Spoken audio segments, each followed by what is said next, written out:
So there's many ways you can get rich. As I said, a very popular one today is work hard, cut up your credit card, save money, live frugally.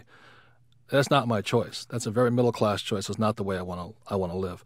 Another way you can get very rich is you can marry somebody for their money. And that's a very popular sport, but many people do marry for money, both men and women. In fact, I do know a lot of people, they won't never admit this, but they wouldn't marry somebody who was not making a lot of money. And money is a factor in relationships too, because it affects your health, your kids' education, affects where you live and all this. So money does affect that. So marrying for money is a very popular sport also. Another way you can get rich is by being a crook. You can get rich by being a crook. The problem is you're still a crook. As my rich dad said to me, it's easier to make a lot of money out of jail than in jail. So I don't recommend that process also.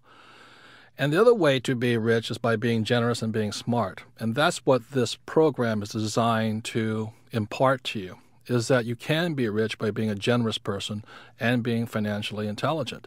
So the point here is this: if you look at an income statement and balance sheet, you will see that with every dollar that comes into your hand, you have the choice. It is in your power. If you go and buy another long-term liability, then you're a middle-class person who will work harder and harder going further in debt.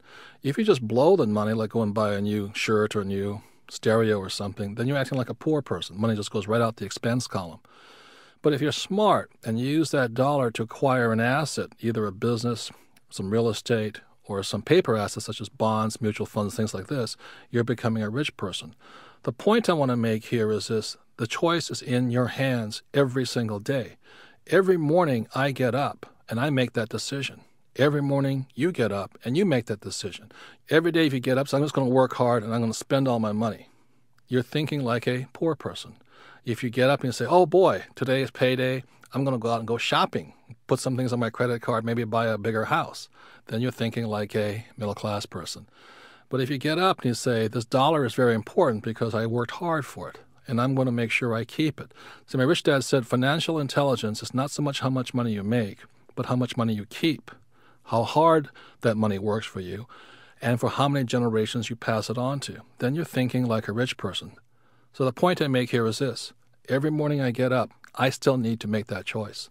It's not been an easy choice, but I still need to make that choice.